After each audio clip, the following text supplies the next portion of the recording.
Madame, Monsieur, merci d'être sur Télé Africa pour cette édition spéciale consacrée à l'actualité sportive. Vous le savez, la semaine prochaine aura lieu le tour de cadrage des éliminatoires de la Coupe du Monde de football 2026 zone Afrique. Les 4 meilleures équipes qualifiées donc pour ces barrages sont le Nigeria, le Cameroun, la République démocratique du Congo et le Gabon. Le Gabon qui avait terminé meilleur deuxième lors de la phase de groupe. Deux belles affiches le 13 novembre prochain, d'abord à 17 h, cette rencontre entre les Super Eagles du Nigeria et les Panthères du Gabon, puis à 20 h, les Lions indomptables du Cameroun qui vont affronter les Léopards de la République démocratique du Congo. Ce tour de barrage des éliminatoires de la Coupe du Monde 2026 zone Afrique va donc se disputer au Maroc. Et dans l'optique justement de cette affiche entre le Nigeria et le Gabon, Thierry Dieudonné Mouyouma, le sélectionneur des Panthères de Gabon, avait rendez-vous avec les médias, avec les journalistes, ce 6 novembre 2025 au nord de la capitale gabonaise afin de rendre officielle la liste des 26 joueurs convoqués pour prendre part à ce tournoi de cadrage des éliminatoires de la Coupe du Monde 2026. Sur le plateau, je reçois 2 spécialistes des questions footballistiques. J'ai le plaisir de recevoir Mermoz Assélé Dioudabani, consultant. Mermoz, bonsoir. Bonsoir. Merci beaucoup d'être là pour nous aider à avoir une idée plus précise sur les enjeux de ce tournoi de barrage, ce tour de cadrage des éliminatoires de la Coupe du Monde 2026 zone Afrique, avec ces 2 affiches, ces 2 demi-finales entre le Gabon, le Nigeria, le Cameroun et la République démocratique du Congo. Merci également à vous, Gaëtan Kouka, ancien international gabonais de football, devenu, pour le bonheur des fans et des chaînes de télévision, de radio, consultant émérite, l'un des meilleurs de la place aujourd'hui. Merci beaucoup d'être là, Gaëtan Kouka. Merci à vous, M. Pambo, pour l'invitation. Alors, vous avez suivi avec une attention bien particulière, je l'imagine, cette conférence de presse donnée ce jour par Thierry Dieudonné Mouyouma pour rendre public, officielle, la liste des 26 convoqués donc pour prendre part à ce tour de cadrage des éliminatoires de la Coupe du Monde 2026. Et vous l'avez d'ailleurs à l'écran, cette liste de 26, c'est 26 convoqués par Thierry Dieudonné Mouyouma qui a donc appelé 3 gardiens, 10 défenseurs, 7 milieux, 6 attaquants. Ils sont donc 26 au total retenus pour espérer voir le Gabon arracher l'unique ticket qualificatif pour le tour des barrages qui aura lieu au mois de mars prochain, parce que ce n'est pas encore fini. Il y a le tour de cadrage sur le continent africain.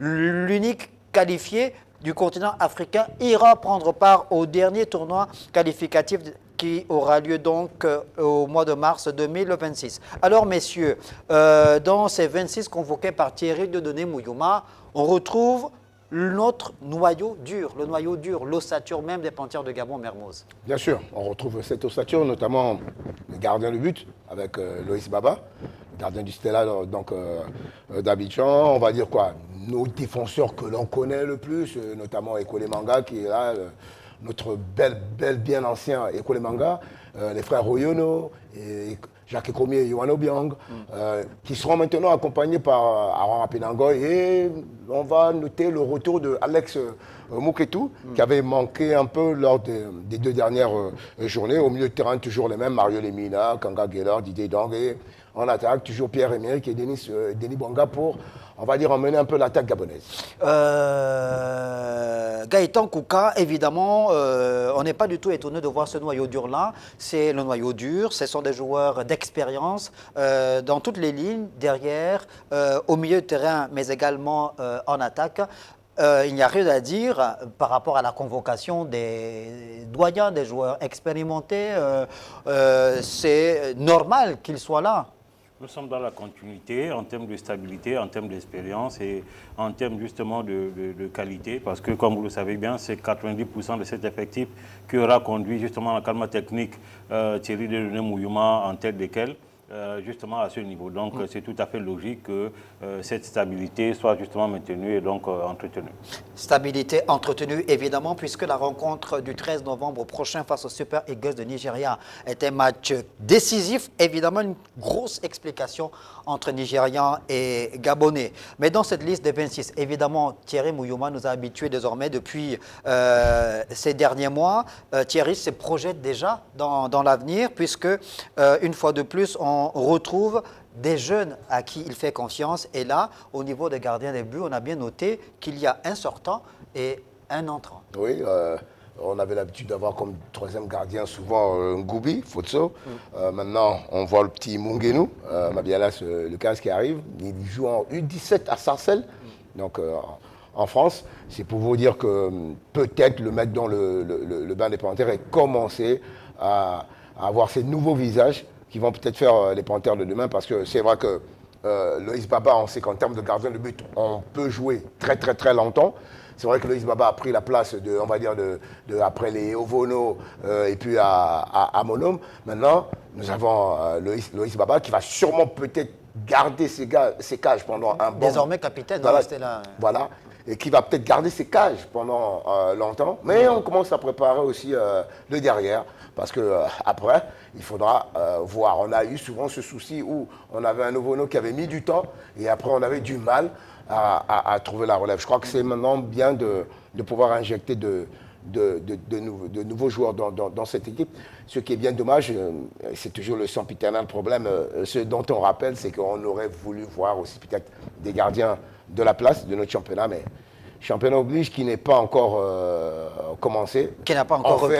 On fait avec ce qu'on a. Évidemment, et ça a d'ailleurs été un sujet évoqué par Thierry Dieudonné Mouyouma lors de la conférence de presse de ce 6 novembre. Le sélectionneur national qui a lancé une fois de plus l'appel à la reprise du championnat, ce qui devrait aider normalement les Panthères de Gabon engagés en Coupe d'Afrique au mois de décembre et janvier prochain. Mais il y a après d'autres échéances, évidemment, en ce qui concerne les éliminatoires des prochaines compétitions et peut-être une participation à la Coupe du Monde, Dieu voulant. Alors, puisque vous êtes en train de parler du 109 insufflé par Thierry Dieudonné Mouyouma, on voit qu'en défense, Thierry Dieudonné Mouyouma a appelé le jeune Jonathan Domarcolino, oui, les Girondins de Bordeaux. Oui, de ce qu'il se raconte autour, c'est un jeune qui est pétri de talent et donc qui promet. Et donc justement, le fait d'avoir convoqué ces jeunes obéit à un double objectif. Le premier, c'est celui d'abord du renouvellement au niveau des titulaires. Comme vous le savez, ils sont quasiment à la fin, pour ne pas les citer, Ekole Manga à Pinangoy. Donc il y a ce besoin de renouvellement, mais aussi et surtout, le deuxième objectif, c'est de répondre à cet objectif qui correspond justement à la question de la profondeur. Donc c'est qui peut expliquer cette espèce de rotation au niveau des jeunes. Donc à partir de ce moment maintenant, à charge pour les jeunes qui bénéficient de la confiance dans le climat technique, de pouvoir justement avoir un retour d'ascenseur lorsqu'ils seront éventuellement titularisés. Et la jeunesse, évidemment, est symbolisée par la présence, on l'a dit, du jeune Jonathan Domarcolino, mais également de Noah Lemina, et de Teddy Averland, de Do Marcolino Alan. Alors ça a été la première question posée à Brian Meyo aussi, et même Essa Matouti, ils sont encore jeunes. La première question posée à Thierry Dieudonné Mouyouma, celle de la présence d'Alan Domarcolino. On sait qu'il y a eu une levée de bouclier de la part des fans, des supporters, après le match entre le Gabon de Burundi lors de la 10e journée des éliminatoires en phase de groupe. La dernière. Voilà, victoire 2-0 du Gabon. Et le coach, évidemment, s'est exprimé. Il se projette, évidemment. Il a fait aussi beaucoup de la psychologie en rappelant Alain Domarcolino. Est-ce que vous, en tant que consultant, spécialiste des questions de football, vous comprenez comment vous comprenez justement cette présence d'Alain Domarcolino dans les rangs des Panthères? Je crois que Ange, vous venez de le dire. On parle de psychologie. C'est un joueur qui connaît déjà l'équipe nationale. Il faut le rappeler qu'il a connu très très très jeune. Il était encore, je crois, en équipe de U19 de Rennes quand il avait été appelé. Un peu comme le cas Muguenou qui arrive. Là, c'est vrai, on sait que c'est pas sûr qu'il jouera, sauf grosse catastrophe, blessure de Baba Loïs ou bien du deuxième gardien Bekale François qui joue à Ifia en Guinée. C'est-à-dire, c'est un joueur qui connaît déjà plus ou moins, on va dire, la maison, comme on dit. On peut rater des matchs, on peut rater des convocations, mais je crois que psychologiquement, du moment, comme on parlait de ce championnat qui n'existe pas et qu'il faut commencer à préparer l'avenir, c'est un joueur qui plus tard devra sûrement compter aussi dans cette équipe des Panthères. C'est vrai que comparaison n'est pas à raison, mais quand on reprend par exemple dans l'histoire du football, nous avons vu les cas en France de Benzema avec Didier Deschamps qui avait un passage à vide dans un long moment avec l'équipe de France alors qu'il flambait bien avec son Real de Madrid.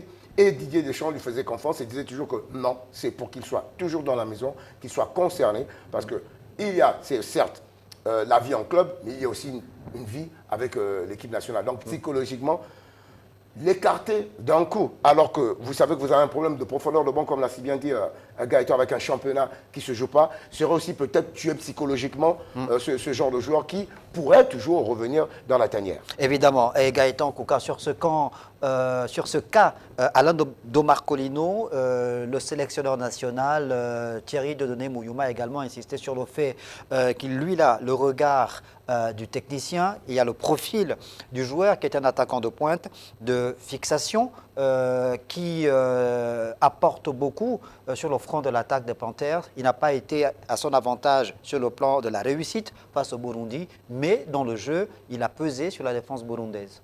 Oui, dans ce cas bien précis, le sélectionneur national a mis en avant deux concepts. Donc là, monsieur Célé l'a dit, il y a d'abord beaucoup de psychologie, parce qu'il ne s'agit pas ici de tuer. C'est un jeune talent, donc dans le cas de la projection, il faut le ménager. Mais surtout, le fait qu'il ne soit pas totalement, mais surtout si vous voulez, mettre en avant le management, parce que c'est dans le cadre du management des hommes, donc, qui est un domaine suffisamment vaste. À partir du moment où l'entraîneur connaît déjà la valeur intrinsèque du joueur, donc ne doute pas, même si le joueur est passé à côté sur un ou deux matchs, c'est si vous voulez, n'enlève en rien la qualité du joueur. Et donc, dans le sens de la projection, parce que comme on le dit, il y a aussi cette impérieuse nécessité de pouvoir justement déjà constituer une équipe d'après Cannes au regard des profils. Et donc, c'était tout à fait normal que sur le plan psychologique, que l'entraîneur ne puisse pas sortir le joueur parce que justement, il a fait l'objet de beaucoup de... il a été la cible du public, donc il n'était pas psychologiquement intéressant pour l'entraîneur de le sortir dans ces conditions, mais plutôt le ménager. Et puis la prochaine convocation, on verra s'il pourra revenir ou pas. Sur ce point, c'est-à-dire, quand on parle de manière psychologique, il faut voir que il faut voir d'abord l'analyse du technicien qui est Didier Mouyouma, qui lui voit le joueur. Pas comme va voir les supporters que nous sommes quand nous sommes assis devant un match avec des amis. On a plutôt l'envie du résultat. C'est-à-dire, on va dire, tu es l'attaquant, tu dois nous marquer des buts.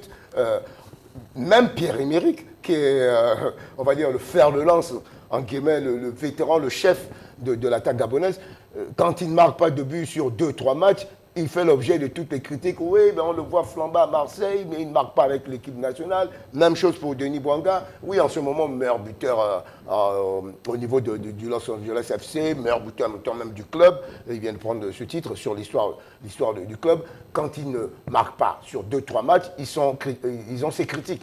Mais le supporter, il voit toujours l'efficacité, c'est-à-dire de voir ce but, alors que le Texé va voir le rendement donné aussi par le joueur. Évidemment. Et je pense que, comme tu l'as si bien dit tout à l'heure, Alain Domarcolino, certes, peut-être a manqué d'efficacité, mais est-ce qu'il n'a pas fait le job? Il a fait le job contre le Burundi. Et au rayon des nouveaux, il y a également sur le front de l'attaque, puisqu'on est en train de parler là de la présence d'Alain Domarcolino, Royce Openda. La prime à quoi par rapport à la convocation de Royce Openda? On repart toujours sur le problème de profondeur de banc, que vous n'avez pas de championnat ici. Je fais avec ce qu'il y a au niveau de l'extérieur. Peut-être d'aucuns diront que est-ce qu'il joue, est-ce qu'il est au banc? Rappelons qu'un joueur qui est dans un club au niveau de l'Europe, quelle que soit la division, au moins s'entraîne tout le temps à une condition qui est entretenue par rapport à nos joueurs ici qui ont du mal à bouger dès lors qu'il n'y a pas de championnat. Je pense qu'on parle toujours, ce sera pour moi c'est un mauvais procès qu'on fait au sélectionneur national quand on sait que nous, localement, il n'y a pas de championnat, il n'y a personne qui bouge, donc je suis obligé de faire avec ce qu'il y a à l'extérieur. Évidemment. C'est vrai que d'aucuns en parlaient, j'ai entendu certains qui ont dit mais on ne revoit plus par exemple le jeune Orphe Mbina. Comme l'a si bien dit Gaëtan, rappelons que le coach, c'est lui le technicien, il regarde les profils des joueurs en fonction de son système de jeu et c'est là qu'il fait la convocation d'un joueur.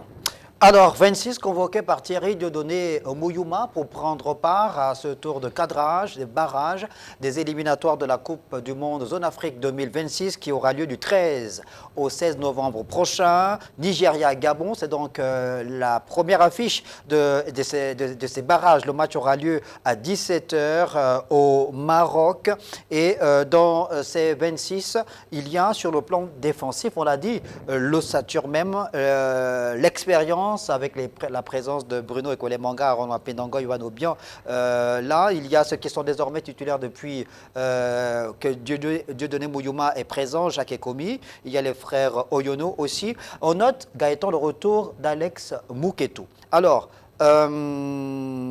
déjà, dire que Mikonfia, qui a eu ces derniers matchs la confiance de Thierry Dieudonné Mouyouma, ne sera pas sur le terrain face au Nigeria parce qu'il est sur le coup d'une sanction. Il a pris 2 cartons jaunes. Donc, il ne participera pas à cette rencontre face au Nigeria. Est-ce que c'est une petite problématique, un petit problème pour le Gabon, pour les Panthères du Gabon? Est-ce que ça peut être réglé avec le retour d'Alex Mouketou? L'absence de Mikonfia. C'est toute une problématique, j'ai envie de dire un casse-tête chinois. Parce que comme vous le savez bien, on a un axe central qui est très décrié, du fait justement de son âge, et du fait qu'aujourd'hui la paire Ekolemanga à Penango, qui hier nous a apporté d'excellents résultats, n'est plus au sommet de sa forme. Et donc il était intéressant d'associer à l'un de ces cadors justement un jeune qui pourra apporter un peu de dynamisme, beaucoup de présence sur le plan athlétique. Or, ici, vous avez Onfia qui, depuis 3-4 matchs, a excellemment joué cette partition. Malheureusement, est frappé par le coup d'une sanction. Donc là, il appartient maintenant à l'encadrement technique au niveau non seulement des statistiques qui ont prévalu la convocation de ces joueurs, mais aussi ce qu'il va ressentir sur la petite période de regroupement, voir quelle combinaison la paire qui pourrait mettre. Donc, on pourrait partir, par exemple, sur un Mouketou avec Ekolemanga, ou alors un Penangoy et Mouketou. C'est selon, comme je dis, et l'entraîneur a toutes les cartes en main justement pour pouvoir apprécier avant le match contre le Nigeria, quand on sait que le Nigeria a une attaque de feu. Donc il va falloir justement être prêt, non seulement sur le plan technique, sur le plan tactique, mais surtout sur le plan mental et athlétique. Alors on est à une semaine de ce match décisif contre le Nigeria. Alex Mouketou réintègre la tanière. On a vu les limites de l'axe central des Panthères de Gabon lors du match face à la Gambie notamment, un axe central souvent pris de vitesse, notamment quand on joue dans le dos de cette défense. Est-ce que vous pensez que Thierry Dieudonné Mouyouma Mermoz peut prendre, peut-être pas le risque, mais peut parier sur Mouketou? Il peut parler sur Mouketou. Rappelons que, comme je disais, Mouketou sont des joueurs qui connaissent la maison, qui connaissent la tanière, qui a une expérience. C'est déjà un des joueurs, certes, j'aurais voulu le voir évoluer au niveau on va dire, de la carrière, de prendre encore un peu plus d'élan. Mais c'est un joueur qui est stable, qui est dans son club depuis déjà un bon moment, qui est l'un des anciens même de son club, le Aris Limassol à Chypre. Donc, on va dire peut-être dans la tête, a une certaine stabilité. Et je crois qu'il peut jouer sur la fraîcheur de Mouketou qui revient. Rappelons qu'il n'était pas là lors des dernières convocations pour suite de blessures. Justement, le fait qu'il soit resté pendant un bon moment blessé, est-ce qu'il a bien récupéré? Comment le corps va réagir? Je pense que le coach a dû discuter avec lui, a dû voir les prestations de Mouketou qui est revenu sur le terrain. Rappelons qu'on a parlé du jeune Jonathan Domarcoino qui joue à Bourg-Perona, qui a 10 matchs aussi dans les jambes, qui joue. Donc, est-ce que c'est vrai, peut-être novice, ce serait peut-être un risque?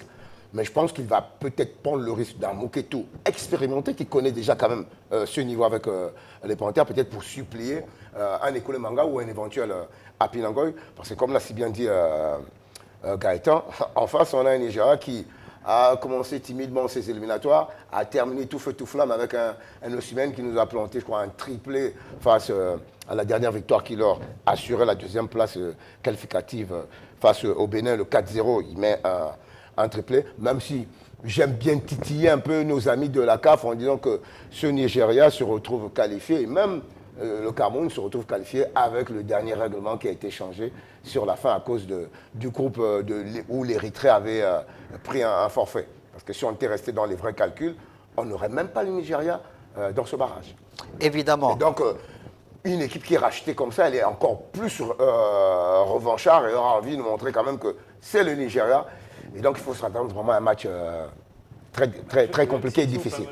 Monsieur Assele vient de mettre justement le doigt où on devrait s'interroger en conscience, parce qu'en réalité, le Gabon devrait aujourd'hui jouir justement de la 10e place pour se qualifier directement en Coupe du Monde. Pourquoi? Parce qu'effectivement, c'est au cours de la compétition que la CAF a bien voulu changer les règles du jeu. On va dire ça comme ça. Donc ça a posé un préjudice. Maintenant, quand vous consultez aussi la loi de la CAF en matière justement de sanctions à ce niveau-là, vous vous rendez bien compte que c'est normalement la poule qui devrait être impactée par cette mesure. Or ici, la CAF a élargi au niveau de toute la compétition. Donc il y a quand même un problème qui se pose. Après, ne perdons pas de vue que il n'y a pas que le volet sportif qu'on devait voir. Le football aujourd'hui est devenu un empire financier parce que quand vous avez un Nigeria qui a une forte population, donc une forte démographie, vous avez un Cameroun qui a une forte démographie, et en plus ce sont des habitués à la compétition qui apportent cette plus-value sur le plan de l'image. Donc en termes d'image de la compétition, il était intéressant. On va pas commencer à aller dans les théories. Non, c'est pourquoi nous spéculons. Non, c'est pas ce que nous disons. Disons simplement que les règles ont quand même été changées et qui ont été à l'avantage. Donc, naturellement, le vin est tiré, il faut le boire. C'est déjà fait. Ça ne nous empêche pas d'en parler pour autant. Justement, Gaëtan Kouka, vous avez la parole et vous la gardez, bien sûr. On joue donc ce match décisif. C'est un match important pour la suite de notre quête d'une première qualification à la Coupe du Monde de football. Si on bat le Nigeria, on va affronter le vainqueur du match entre le Cameroun et la République démocratique du Congo. Sur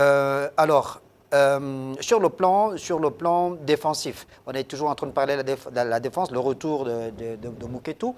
On a vu que contre le Burundi, lors du dernier match de la phase de groupe, Thierry Dieudonné Mouyouma avait élaboré un schéma tactique basé sur le 3-5-2 en faisant débuter Yohan Obiang, notamment à gauche, à la place de Jacques Ekomi. Alors, pour cette rencontre, la face au Nigeria, est-ce qu'il revient sur ses certitudes, puisqu'il avait dû changer sa copie déjà face au Burundi pour la seconde période? On peut se permettre des libertés en fonction de la qualité d'un de ces athlètes, mais surtout en qualité de l'adversaire. Vous avez le Nigeria, nous sommes sur les matchs couperets. Je ne pense pas qu'on soit là au niveau expérimental. Il va falloir partir pour les deux équipes ou les deux formations sur des certitudes. Donc ça veut dire que, en plus, l'histoire a démontré que le football gabonais a toujours marché lorsqu'on partait en 4-3-3. Donc ça a toujours été le schéma préférentiel et providentiel du Gabon. Je pense qu'au regard de la dernière expérience, le sélectionneur Thierry Mouyouma n'a pas d'autre choix, s'il veut passer ce cap-là, que de partir sur ces certitudes. Ensuite, vous arrivez maintenant sur les personnes qui vont animer ce schéma. Vous avez effectivement la présence de Mouketou, qui peut être aussi interrogative dans le sens où Mouketou sort comme d'une longue blessure. Et c'est un match qui va être très contraignant sur le plan athlétique, avec des attaquants qui sont non seulement techniques, mais véloces, également rapides. Donc ça veut dire que justement, là va être le casse-tête de Thierry Mouyouma, parce que mettre un joueur qui sort d'une blessure pour un match aussi important comporte des risques en termes de rythme d'abord, mais aussi en termes de disposition sur le plan athlétique. Va-t-il tenir? Parce qu'après, il peut rechuter.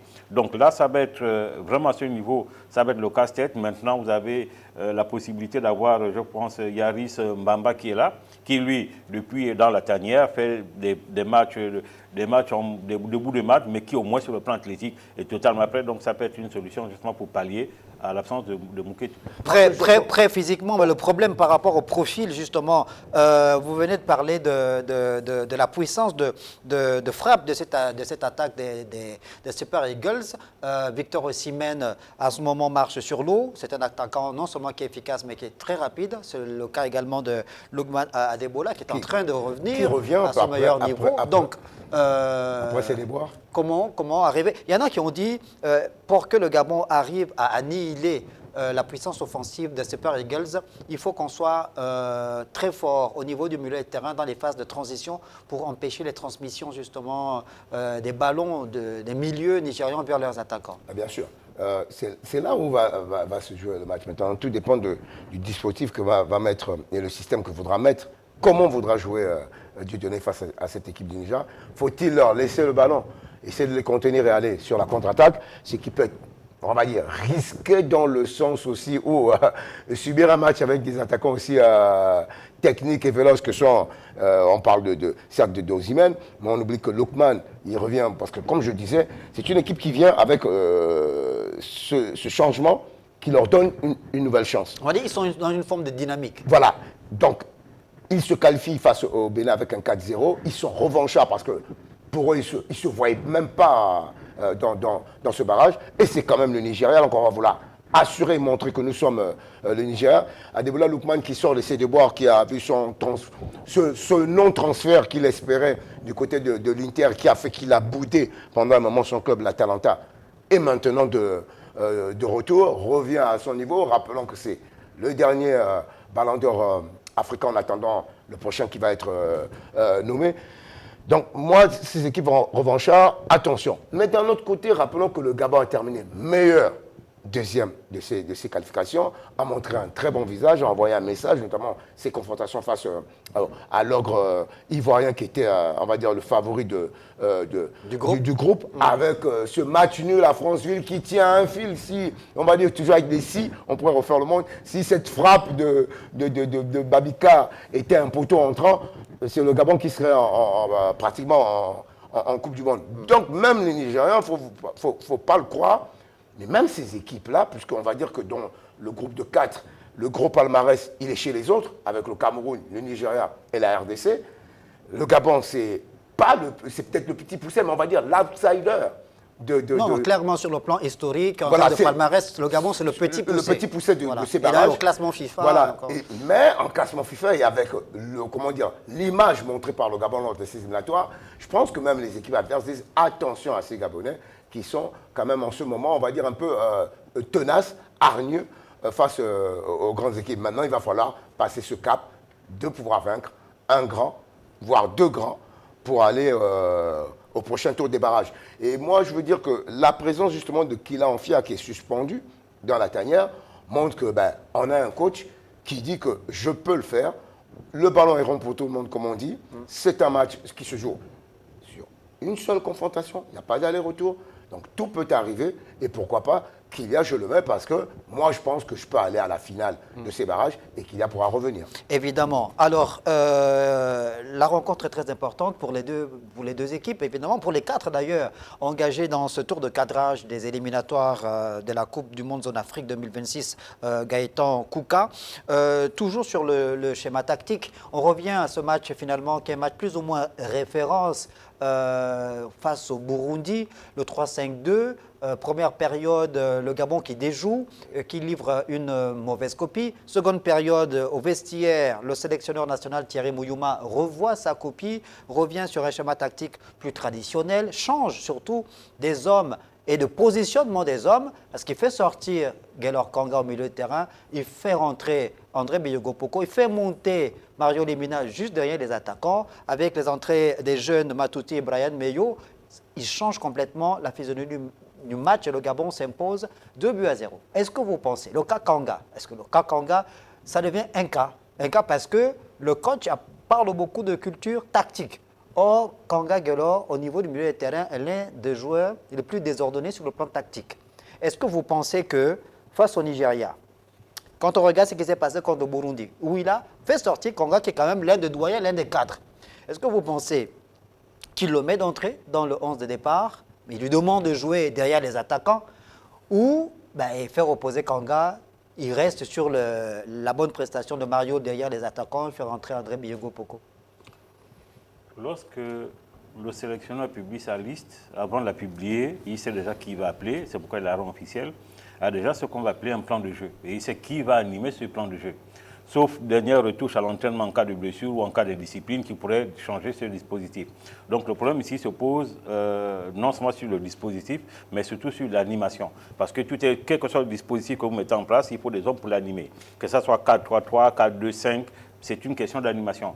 Lorsque vous parlez du cas Kanga Gaylor et contre le Nigeria, oui, Thierry Mouyouma... Qui est un joueur de qualité, évidemment. Non, on ne doute pas de ses qualités. Le métronome de l'équipe au niveau du il y a un patron qui obéit à une logique comme Kanga Golo, c'est la logique du résultat ou la dictature du résultat. À partir de ce moment, si le coach estime que pour des raisons techniques, tactiques ou athlétiques, Kanga Golo ne peut pas démarrer ce match, il va mettre en place un dispositif qui permettrait justement à d'autres personnes de mieux pouvoir justement l'interpréter et donc leur apporter un résultat probant. Donc tout va se jouer maintenant, non seulement au niveau des joueurs, mais aussi sur la capacité à chaque entraîneur, sur le plan tactique, justement à pouvoir justement répondre à la difficulté posée par l'adversaire. Alors, Mermoz, est-ce que les Panthères de Gabon, lorsque vous avez regardé la phase de groupe, les éliminatoires de la Coupe du Monde 2026, vous ont laissé une bonne impression sur leur capacité à pouvoir résister à l'impact physique? Le match référence, on ne l'a pas gagné, c'était contre la Côte d'Ivoire finalement, où ça a été un match quasiment abouti pour le Gabon. On dit du Nigeria que c'est une équipe qui impose sa puissance athlétique. Bien sûr. D'abord, il faut rappeler qu'on a toujours cette culture, même si c'est vrai que ça commence à s'effilocher, ça change un peu, mais on a cette culture toujours que le football anglophone, puisqu'on parle du Nigeria, est toujours un football physique et qui est prenant sur le plan athlétique. Maintenant, c'est vrai qu'on va dire que la partie tactique maintenant des différentes équipes rentre en compte dans le football moderne. Mais c'est vrai que le Nigeria reste toujours une équipe qui aime toujours imposer son jeu. Ce qui fait souvent que même quand cette équipe passe à côté, parce que je rappelle que cette équipe a terminé deuxième de son groupe, alors que tout le monde les voyait pratiquement premier du leur, il faut dire que, attention, c'est à nous de pouvoir les contenir. Et vous avez parlé où beaucoup disaient, est-ce qu'au niveau du milieu de terrain, il faudrait contenir ce milieu de terrain nigérien pour que les attaquants ne soient pas alimentés? Ben, presque tous les matchs, en général, quand on joue un match bien engagé, c'est cette bataille du milieu de terrain qui fait souvent cette petite différence. Maintenant, après, quand on a un gros match, ça se joue aussi à quelques détails près, un carton jaune, un carton rouge. Et à des faits de jeu. Voilà, à des faits de jeu. Maintenant, il faudra voir. On a eu cette confrontation face à la Côte d'Ivoire qui a montré de bonnes choses. D'aucuns font ce procès à Dieudonné en disant que oui, c'est vrai, on voit de bonnes choses, mais il n'a pas encore battu un top. Une équipe du top 10. Voilà, du top 10 africain. Ah ben, voilà l'occasion maintenant pour Dieudonné, il le sait qu'il a attendu à ce niveau-là, de pouvoir briser ce signe indien. Rappelons que ces matchs de barrage, face notamment au Nigeria, si on le passe, on a la RDC, le Cameroun, et supposons par les voies de Dieu qu'on se retrouve dans une finale de barrage Gabon-Cameroun, ben, on aura déjà un pré-choc de ce qui nous attend en Cannes, puisque le Gabon et le Cameroun se retrouveront dans le même groupe. Le fameux groupe de la mort. Voilà, comme cette Côte d'Ivoire qui a joué et qui a vu ce que les Gabonais peuvent imposer comme résistance. C'est pour ça que je dis que cette équipe du Gabon, certes, est le petit poussé, mais je suppose, pour ma part, que ces équipes craignent ce Gabon qui sait actuellement faire face à une certaine adversité. Puisque vous parlez de la Côte d'Ivoire, évidemment, dire que, bon, actuellement séjournent au Gabon des reporters de la radio-télévision ivoirienne, puisque le Gabon et la Côte d'Ivoire sont dans le même groupe, dans le groupe F, je crois, la prochaine Coupe d'Afrique des Nations de football. Évidemment que Emer Sefaé n'a pas tari d'éloges à l'endroit de Dieudonné Mouyouma de son groupe et des Panthères du Gabon. Évidemment que les Gabonais sont des parfaits outsiders et tout le monde sait que ces joueurs gabonais ont des qualités. On va écouter Thierry Dieudonné Mouyouma, le sélectionneur des Panthères du Gabon, lors de cette conférence de presse animée ce 6 novembre 2025. Il revient un peu sur la tactique. On ne va pas résoudre les problèmes sur le plan individuel. Ça va être sur le plan tactique. L'enjeu aujourd'hui sur le plan mental est de pouvoir être au diapason des équipes du chapeau 1, être au diapason des grandes sélections, parce que le Nigeria qu'on affronte était une équipe qui était dans le chapeau 1, qui était leader, enfin quand je dis tête de série dans son groupe, et au final le Nigeria ne part pas en Coupe du Monde parce qu'ils n'ont pas été premiers. Donc ce théorème qui consistait à dire que les plus forts gagnent tout le temps, aujourd'hui n'existe pas. Quand vous regardez, si on était dans une classe à 4, Nigeria, Cameroun, RDRC, nous, le premier de la classe serait le Gabon. Et malheureusement, dans cette même classe, on sera le 4e, du ranking FIFA. Ça veut dire qu'il y a beaucoup de considérations qui rentrent en ligne de compte quand il faut aborder un match de ce niveau-là.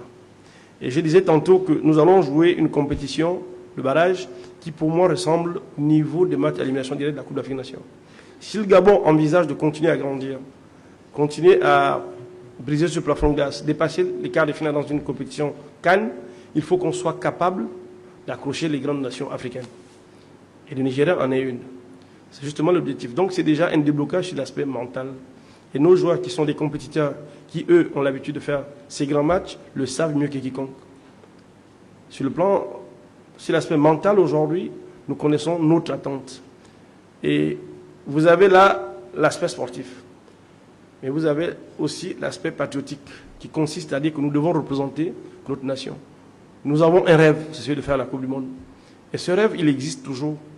Et quand je regarde la particularité de ce barrage, j'ai l'impression, avec le barrage intercontinental, c'est que le barrage africain continental est un peu plus relevé que le barrage intercontinental. Pourquoi? Parce que si le résultat au barrage continental est concluant, vous gagnez des points au niveau du classement FIFA.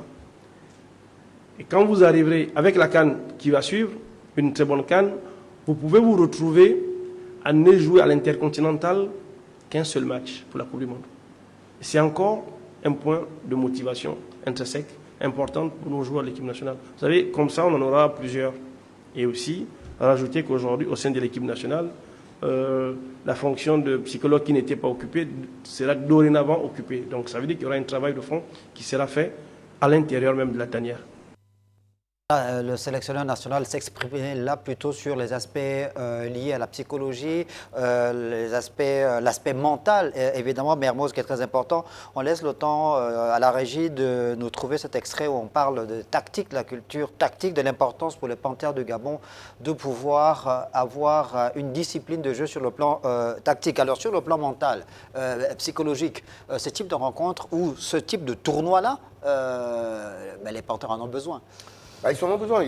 Il parle bien, justement. Il dit que, apparemment, ce tournoi même, c'est, comme je le disais tantôt, est pratiquement un tournoi préparatif déjà pour ta CAN, qui suivra dans un mois, à peine. Et tu affrontes qui? Tu affrontes le Nigeria. Tu passes au Nigeria, tu tombes sur la RDC ou le Cameroun. Et quand on regarde le groupe du Gabon, où on a la Côte d'Ivoire et nos voisins camerounais, je crois que ce barrage sera déjà un baromètre pour commencer à se mettre dans le bain de cette future compétition qui arrive, qui est la CAN Maroc de 2025. Non, sur le plan mental, comme il parlait du mental, moi, pour ma part, je me dis, certes, on parle d'une équipe gabonaise qui est, en guillemets, au crépuscule, on est au crépuscule de cette équipe, vu l'âge de ces ténors, de son noyau dur. De son noyau dur. Mais moi, je me dis que eux, justement, ont conscience que c'est peut-être notre, on va dire, comme on dit dans le nouveau jargon, c'est peut-être la dernière danse qu'on va faire avec cette équipe nationale. Et si dans cette dernière danse, on peut accrocher une CAN, on peut accrocher un mondial, je crois que les gars sont mentalement aussi prêts, justement, pour jouer ce genre de match. Maintenant, il faut voir que, certes, vous avez Kole Manga, vous avez certes Pierre-Emerick Aubameyang, vous avez Kanga Keylor, vous avez Mario Lemina, qui pour moi, Didier Donc Ibrahim, Poko, pour moi, voilà, peut-être les anciens qui ont ce mental pour ce match.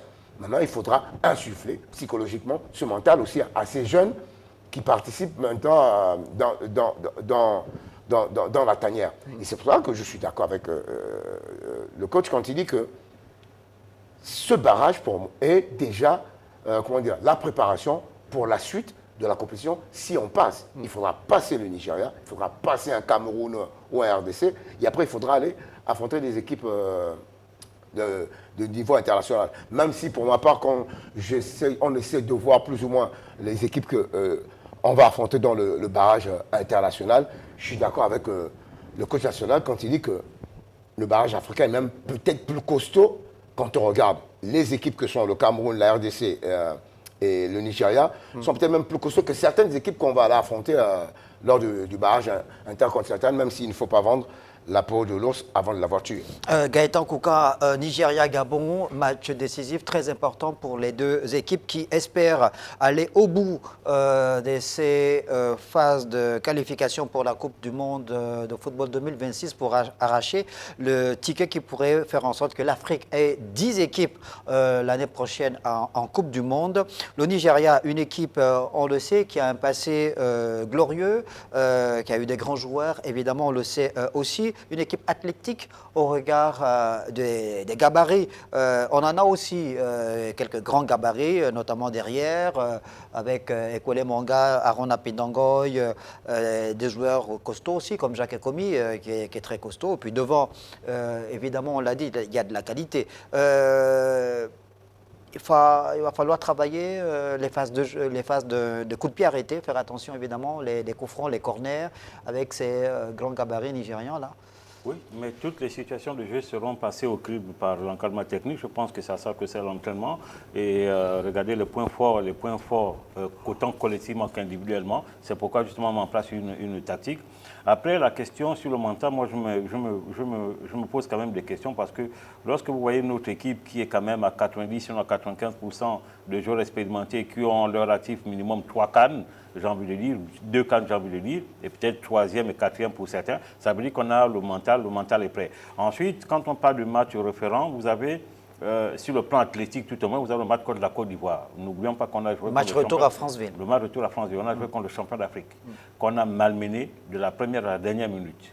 Donc ça veut dire que sur le plan athlétique et sur le plan mental, nous sommes prêts. Maintenant, après, tout est une question de forme du moment. Comment on se prépare et comment nous sommes disposés à aborder cette rencontre. Lorsque le sélectionneur n'a pas de préparation, oui, ça tombe dans le coup du sang. Lorsque, à partir du moment où vous êtes inscrit dans une compétition, tous les matchs auxquels vous prenez part sont des matchs de préparation parce qu'ils vous préparent pour la prochaine étape. Maintenant, on espère que le Gabon sera dans de bonnes dispositions.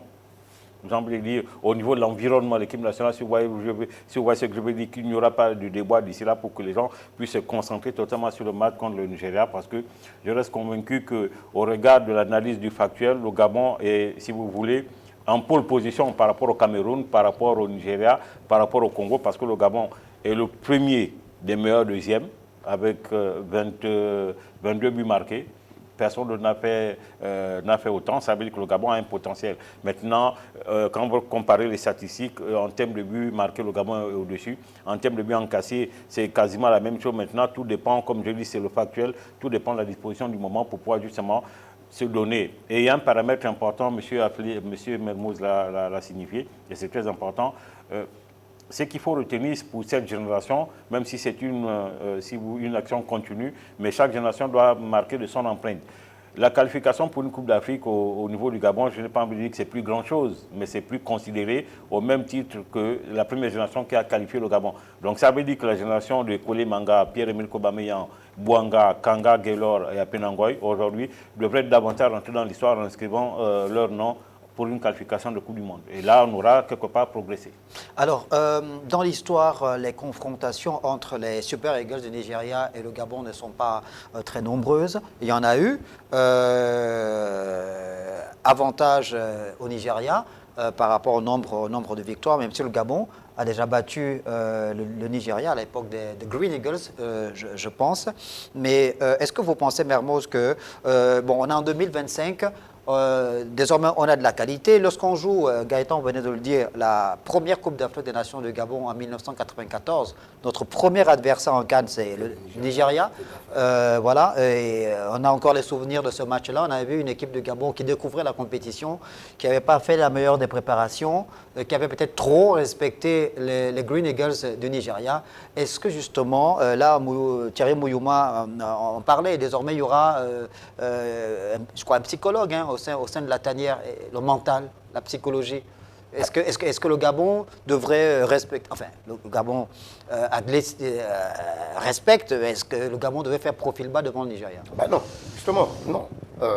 Vous avez dit, c'était une autre époque, 94, nous découvrons la compétition, c'est la première canne gabonaise, on est face au Nigeria qui, excusez du peu, je ne vais pas manquer de respect à cette nouvelle génération de footballeurs nigériens, mais quand on regarde les noms qu'il y avait à à l'époque de ce Nigeria, c'était du costaud. Et pour les jeunes Gabonais, quand on dit jeunes dans la compétition qui arrivaient pour la première fois en Cannes, c'était l'impression d'avoir un Rachidi Ekini devant nous, les Amokachi et consorts. On prend une tasse, 3 €, on se dit, bon, c'est le Nigeria, c'est normal. Après, on prend même encore carrément le bouillon avec l'Égypte. C'était la première compétition. Aujourd'hui, même, Victor Osimhen, vous allez lui dire que, bah, non, mais il va pas vous dire que, non, on va affronter le Gabon, c'est déjà plié. Jamais. Face à lui, il y a Pierre-Emerick Aubameyang, bah, c'est un nom au niveau de l'Europe. Ballon d'or, attention. Sur le terrain, il y a Kademola Lookman qui peut le regarder dans les yeux si on veut parler de ce titre prestigieux. Vous avez un Mario Lemina, que d'aucuns connaissent le parcours. Marseille, la Juve, aujourd'hui, pièce maîtresse dans l'entrejeu du grand club turc qu'est... et coéquipier d'Osimhen. Hein. Voilà, d'Osimhen en plus. Osimhen, je crois que lui-même va dire qu'attention, c'est du costaud, Mario Lemina. On peut regarder, dès lors qu'on regarde le match du Gabon contre la Côte d'Ivoire, même si on parle de ce match de Franceville où on a vraiment donné une belle image face aux champions d'Afrique, moi je parle même du match aller où, à quelques détails près, on n'aurait pas eu aussi le même match du côté de Abidjan. Et je pense que les Gabonais, c'est pas ne pas respecter l'adversaire, mais peuvent regarder les Nigériens droit dans les yeux. On écoute à nouveau Thierry Dieudonné Mouyouma, le sélectionneur des Panthères de Gabon, lors de cette conférence de presse. On a présenté ici 3 schémas de jeu. 4-3-3, 3-4-3, 3-5-2. Nous avons plusieurs fois utilisé le 4-3-3, le 3-5-2. 4-3-3, nous l'avons utilisé de manière intermittente sur un match et nous avons su toujours réadapter. Quand nous avons compris, soit parce qu'on s'était trompé, ou qu'on n'avait pas l'effet escompté en début de match. Le récent match à France, il le démontre. On est dans un 3-5-2. Sur le plan défensif et sur l'équilibre au moment où on attaque, on n'avait pas le résultat attendu. On change déjà le dispositif, on change aussi les hommes à la mi-temps. C'est aussi la qualité première de ce staff, c'est-à-dire reconnaître que là, on n'est pas dans le vrai, ou nous n'avons pas ce que nous recherchons, il faut le changer. Je pense que face à une équipe comme le Nigeria, parce que ça va être une opposition de style, et nous, on présélectionne, on sélectionne les joueurs en fonction de leur spécificité. Sinon, on veut jouer un football, d'ailleurs on est protagoniste, sur la transition rapide. Vous avez les profils que vous venez de citer, Roy à sa place, Teddy. Si nous voulons jouer un 4-3-3 avec un pivot, à ce moment, Alan a son utilité, Pierre-Emerick, je pense même Denis dans un degré moindre. Mais pour être vrai avec vous, contre le Nigeria, on devrait pouvoir changer les choses. On devrait pouvoir changer les choses sur le plan tactique et même sur le plan technique. Mais ne me demandez pas quel schéma de jeu on devrait utiliser contre le Nigeria. Je ne vous le dirai pas parce que on a déjà assez de logiciels de supervision, donc ils nous supervisent comme on les supervise en ce moment. La décision viendra d'un moment en fonction de la fraîcheur des joueurs. Parce que là, ils ont une journée de championnat encore ce week-end. Il peut se passer beaucoup de choses et on avisera à ce moment-là. Là, Thierry Dieudonné Mouyouma, bien prudent, il a raison, Gaëtan Koka. On ne va pas lui demander de mettre sur la place publique le schéma tactique qu'il va mettre en place, qu'il va concocter pour cette rencontre décisive entre le Nigeria et le Gabon. Bien naïf qu'il le ferait. Non, mais c'est comme on l'a déjà dit en début d'émission. Tout est une question de stratégie, ici qu'on va appeler la tactique, et donc c'est justement en fonction de l'adversaire. Vous avez parlé du cas Kanga, ça répond effectivement à la problématique que vous avez posée par rapport. Donc ça veut dire qu'il y a beaucoup de titulaires qui sont appelés à ne pas démarrer ce match pour des raisons de stratégie, donc de tactique. Effectivement, donc le Thierry Dieudonné dans sa logique maintenant. L'espérance, c'est qu'en mettant justement en place cette tactique, que les joueurs qui sont censés l'animer lui donnent raison, parce qu'après on va revenir dans la même configuration que le dernier match où on a essayé quelque chose qui n'a pas marché, on a dû revenir à la mi-temps. Il ne faut pas qu'on perde de vue que c'était un match en jeu, c'est un match coup près. C'est où ça passe, où ça cague. Donc il va falloir trouver le bon niveau de concentration dès la première seconde, justement, pour bien entamer le match et se donner des chances de pouvoir justement passer le cap du Nigeria. Bon niveau de concentration, Mermoz, être concentré de la première seconde à la dernière de cette rencontre. Ça demande des qualités athlétiques, techniques, mentales, au-dessus de la moyenne. Bien sûr. D'abord, c'est le Niger, donc le mental. Être focus sur la partie et puis l'objectif qui est de passer cette équipe pour aller en finale de barrage. Maintenant, après, il va falloir respecter les consignes tactiques du coach, ne pas être indiscipliné. Donc, comme on dit, c'est le mental qui va conditionner tout cela, c'est-à-dire être focus, comme on dit, concentré sur l'objectif, c'est d'accrocher le Niger et de faire la prestation qu'il faut, d'être là à l'instant T et de ne pas venir après. Comme l'a si bien dit Gaëtan, contre le Burundi, je ne veux pas insulter le Burundi, on voit que ce n'est pas bon ce qu'on fait, on arrive à se rattraper et gagner le match. Vous n'êtes pas bon au début face à une équipe comme le Nigeria, attention, au moment de vouloir vous rattraper en seconde période, vous en avez déjà peut-être pris deux dans l'escarcelle, ça va être difficile de revenir, même si au foot, comment dire, dans le sport, tout est possible. Mais pour ma part, je reprends que cette équipe du Gabon, si on met les hommes qu'il faut, à la place qu'il faut, la tactique qu'il faut face à cette équipe du Nigeria, peut faire quelque chose. Regardons, certes on parle du Gabon, Gaëtan a soulevé un point tout à l'heure en disant que si on devait regarder tout ce qui s'est passé pendant ces éliminatoires, le premier de la classe parmi les 4, c'est le Gabon. Évidemment. C'est le Gabon. Maintenant, c'est le palmarès et la notoriété du Nigeria, du Cameroun, de la RDC, qui vont toujours, avec le classement FIFA, qui vont toujours mettre le Gabon en 4e position face à ces 4 équipes. Mais quand on regarde aussi le parcours de cette équipe du Nigeria lors de ces éliminatoires, je crois que personne ne s'attendait à voir le Nigeria à ce niveau, notamment une défaite face au Bénin.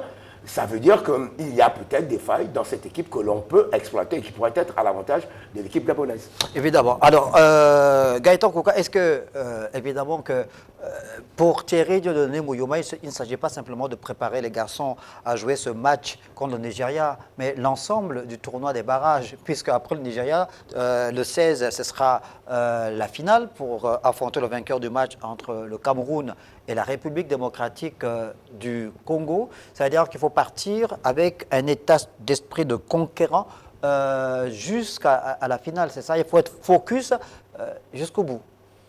Monsieur Pambo, vous avez pu parler à la conférence. Lorsque vous scrutez bien cette liste en votre qualité de fin journaliste sportif, vous voyez bien que Thierry Mouyouma s'est déjà projeté. Vous l'avez dit, 10 défenseurs, 7 milieux, 10 attaquants. Ça veut dire que Thierry Mouyouma ne s'arrête pas au match du Nigeria. Lui, il est déjà sur l'après-Nigeria. Maintenant, naturellement, pour arriver au Cameroun ou au Congo, il va falloir d'abord passer la première étape qu'est le Nigeria. Donc Thierry Mouyouma s'est déjà projeté rien que quand vous analysez la liste. Maintenant, le problème ici, c'est de dire quels sont les hommes, puisqu'il parle de mettre en place une stratégie par rapport au Nigeria, quels sont les hommes qui vont l'animer. Et ça, on va le découvrir justement le 13 au soir, on va dire à partir de 16h. Le 13, on sort d'à peu près qui va animer cette équipe. L'objectif pour nous est d'y aller. Maintenant, j'ai quand même envie de faire un focus spécial sur Bruno Kolemanga. Pourquoi Bruno Kolemanga? Vous l'avez dit, lors du dernier match, on a pris 2 buts contre le...